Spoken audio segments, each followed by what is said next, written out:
So this lesson is going to be all about creating a web app. So web apps are beneficial because they allow you with AppScript in order to create a web app that you can share as a web URL to provide access to others who can access your content that's generated by your Google Apps script. So in this case, we've got a relatively straightforward application where we've got a custom web URL, and this is being executed, and this content is being generated by the Google Apps script. We are also going to be looking at how we can use the parameters, so the request parameters, and in this case, using an ID value, we can select different content that's contained within a spreadsheet and retrieve that content. So we passed in a value for ID of 1. That can be seen within the query string as well as within the parameter values. If we go over to the spreadsheet that we're selecting the content from, it's coming directly from the spreadsheet and returning back the content that we've got in column number C, where we've got the values corresponding with row number 1.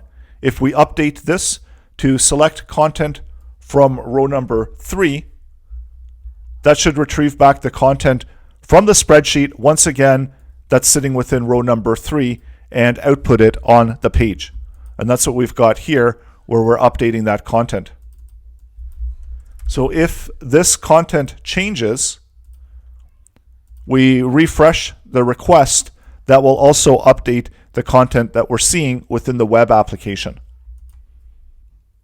Using the HTML service, we're creating HTML content and outputting it onto the web app, and the HTML content is generated using Google Apps Script. Let's get started.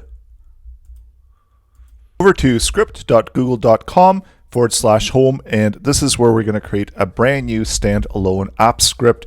You can, however, also use and create a web app using a bound script, but best practices are to create it with a standalone script. So that's what we're going to be doing in this lesson, where we're going to be creating a web app using a standalone script. So once you've opened up the editor, give the project a name. I'm going to call it web app test.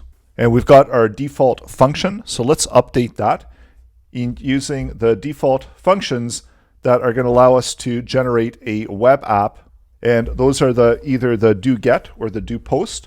So those are two different methods that we can make requests. If we're opening it up within a web page, that's going to run the doGet. If we're making a post request to the endpoint, that's going to use the doPost. So update the function to use the doGet function. Within the parameters, we can use the variable e, and this will retrieve back the request parameters from the query.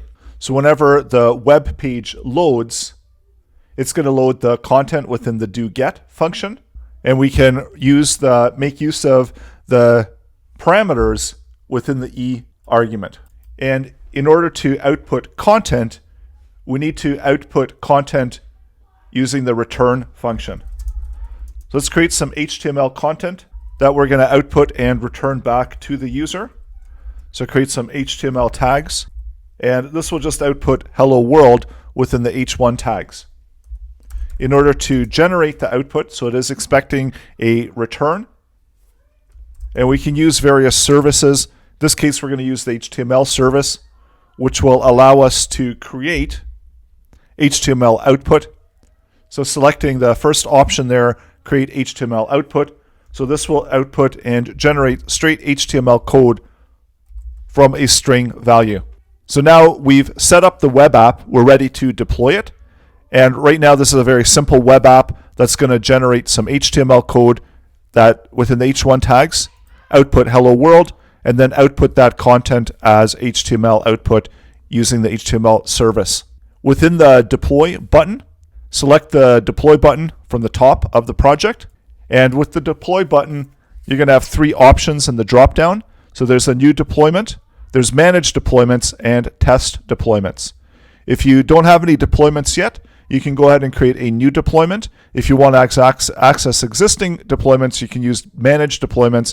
And if you want to test your deployment content, you can use the test deployments. So we're going to start out by creating a new deployment. And with the new deployment, you're going to get the pop-up window, first where you can select the type of deployment. and the one that we're using is going to be a web app. There's a few other types as well, where API, executable, add-on, or library. So let's go ahead and select the web app as we're creating a web app. And that's going to ask you for the configuration, where we need to enter in a description. And I do suggest that you provide a meaningful description. So when you do want to reference this code at a later point, it'll make sense to what the web application is doing and what it's being used for. The next option and the next input is going to be for the web app to execute as. So if you are executing code within the web app, and if you're accepting permissions to access various files, you will need to have those permissions. So you have an option to either execute the app as the current creator of the app, and this way it's not going to ask your users for any additional permissions if they are needed. You can also select the user accessing the web app to execute the app as that user, and that's going to restrict the permissions to that user's account, and as well they will have to accept the permissions to run the code. Typically, if you're just creating a web app that you're outputting and you want a web URL, then you could execute it as yourself. And then there's also who has access to the web app. For organizational accounts, you'll have the fourth option to select people within the organization. And if you're just using a regular Gmail account, as I am right now, you're going to have the three options where you can execute it. So only your account, the only myself, is going to only allow the account that created this in order to access the web app. So you're going to have to be logged in as this account. The next option is slightly less secure, and that means that anyone with a Google account. So as long as somebody has a Google account, they've logged in and they go to the web URL, they're going to be able to see the content. And the last one is an open one that anyone with the web URL can access. So the permission levels and the access levels is dependent on what you're trying to do with your application. If you're trying to create an endpoint, or if you just want anyone to be able to visit your web URL, you can select anyone. And once you've finished your configuration settings, hit the deploy button in the bottom right-hand side. That's going to update and output the web application as a new deployment. And now you're going to be able to access that deployment using the web URL. So you can copy that, select Done, and execute the code when you place the web URL in the browser. And that's going to execute the code that we've indicated within the Google Apps script, where we're outputting hello world within an h1 tag. Now that you've created an application, you can also go under the test deployments. And the test deployments will give you a current web app. And this is where, if you want to create a development, and if you're updating the code, it's going to output that code directly within the web browser. So this can only be accessed by users that have access to the web application itself. So the development URL is only available to those that have access to the web app. So you can share and add others into the web app using the Share This Project with Others button in the top right-hand corner. If we make any updates to the code and save it, the dev version is going to get the new update in the code rendered out.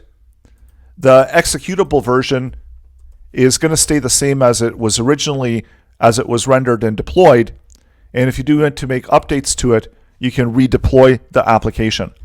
So within the Manage Deployments, you can select, and that will provide you all of the information that you set up for the deployment, including the web app URL and the settings that you set for the application. If you want to share the web app as a library, you can do so as well within the URL here at the bottom. At any time, you can copy the web URL and output it into the browser. If you want to update the deployment, you can select the edit, and that can update any of the content, including the version for this URL. We can create a new version of the web app, so call it 2, and deploy that. And this way we can keep the same web app URL. And now when we go back out to the executable, it'll have the updated content because we updated the web app. You can also select and do a new deployment by entering in a new deployment. So I'll just call it test version 2. And then we can deploy this, and this is going to generate a separate executable URL for the web app. and that's going to provide you a separate web address. The original one is also still going to be live, but we're going to have a second version here. So let's go back into the code. We'll make an update to it, typing in Hello World 3. Go under the Manage Deployments, select the version 2, edit within the Edit button at the top, select a new version, and I'll just call it v2v2. Hit Done. And now when we go out to the executable of the second version, we get the second version with that new content. The original version is still staying the same, as we're not redeploying it, and same web URL.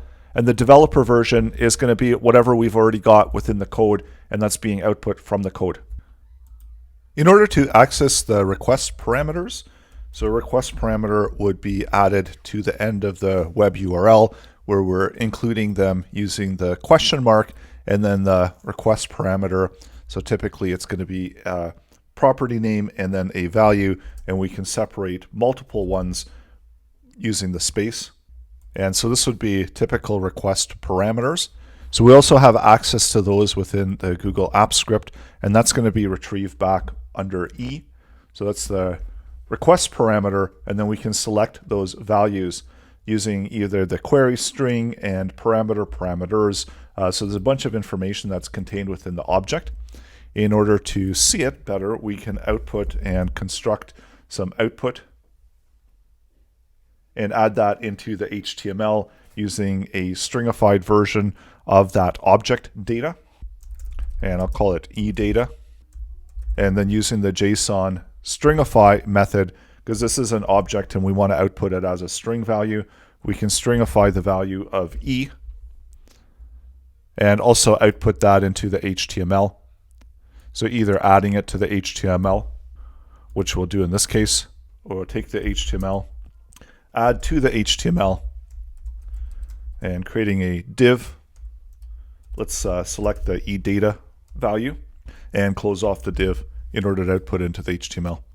We'll look at within the developer version, and then once we deploy it, we'll take a closer look at what we've got. And the result is going to be the same for the E parameters. So they're both going to be the same, either the doGet or the doPost. So in this case, what we're retrieving back is a parameter with an ID of 1, value of Laurence Svekis. So that's all contained within the object that's being sent back, where we can get the query string. So that's going to be the query string of what's actually been added into the web URL. And this is one of the objects that you can get, and that's the value with it. Usually if you are trying to get them, the best way is to use either the parameter or the parameters. The difference between the parameter and parameters.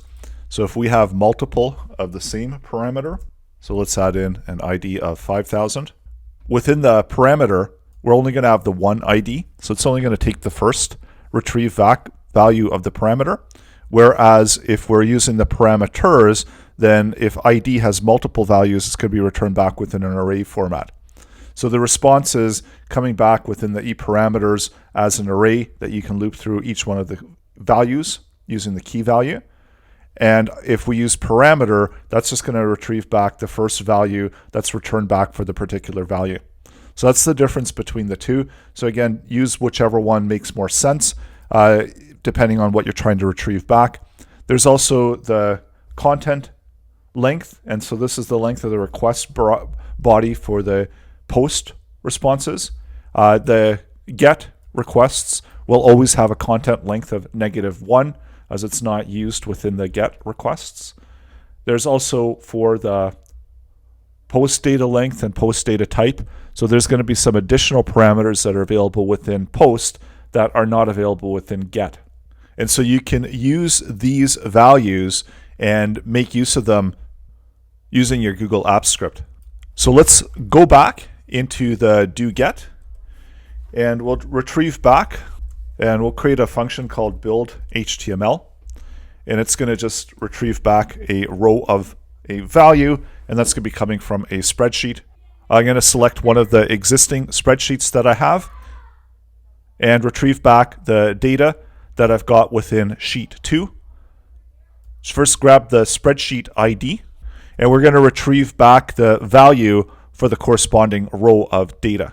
So selecting the spreadsheet ID, go into the apps script and set the ID as a string value so that we can select the spreadsheet data. And then let's select the spreadsheet object using spreadsheet app. And we're going to open by ID as we've got the ID value. And then we're going to be selecting the sheet. We can get sheet by name and retrieve back the sheet. And in this case, the sheet that we want to use is going to be sheet 2. So contents that are contained within sheet 2. So it's going to return back the sheet that we want to use and retrieve back the data from. Let's get the data into a usable value where we're going to just get the sheet and then get the values that are contained within the sheet. And we need to select a range first. So selecting the data range to select all of the content, and then get the values that are contained within the spreadsheet. And this will retrieve back an array. And within the logger log, let's log the data object using the row as the index.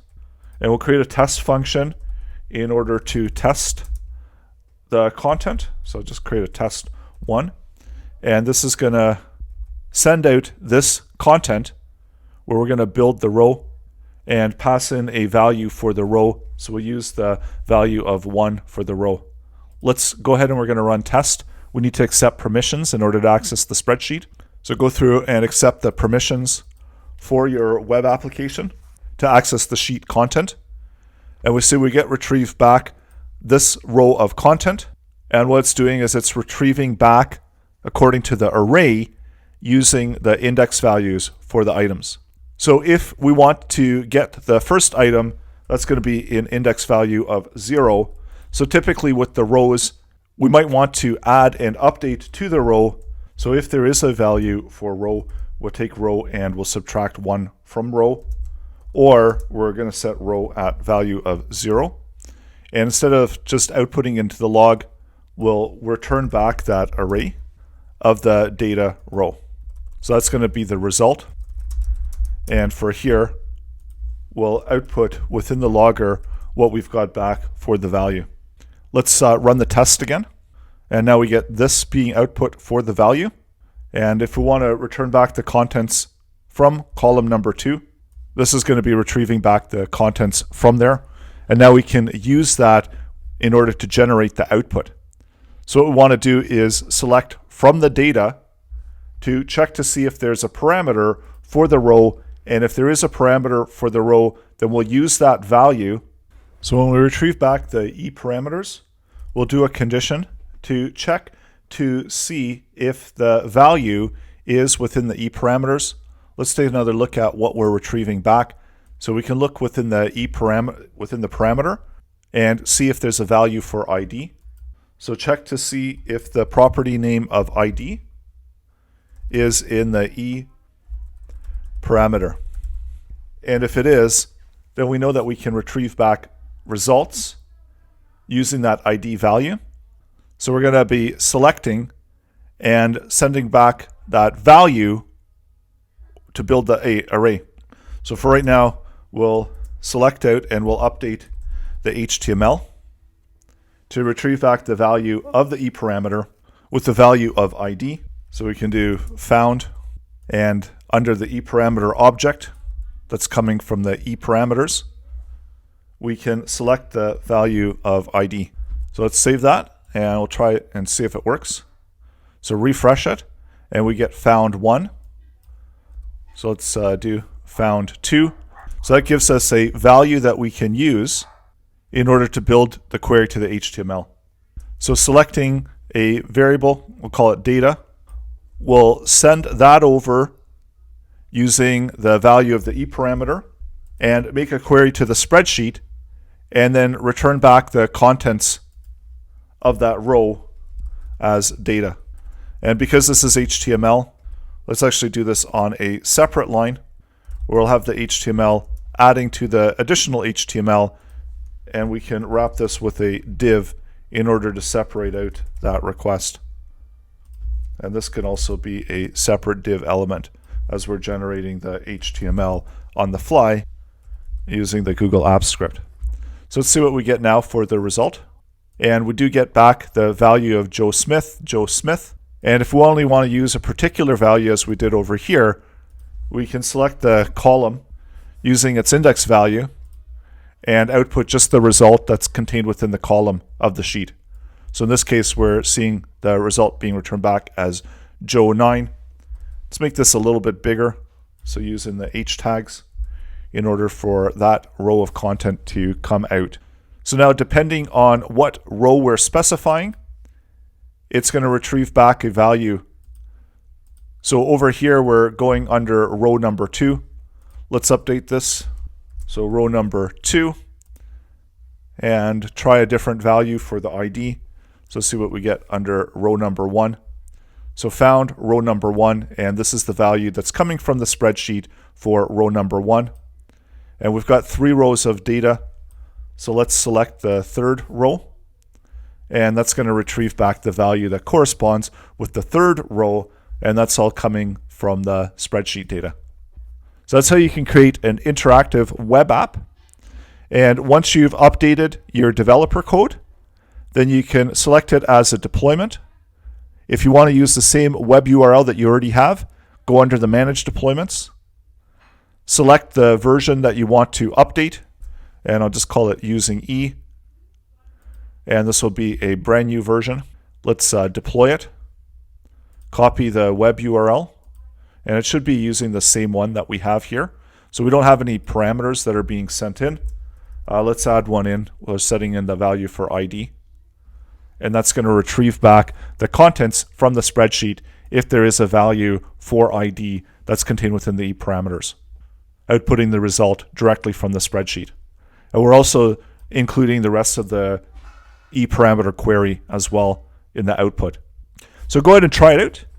Create your own web app, connect it to your content from a spreadsheet, and output the data depending on what's within the request parameters.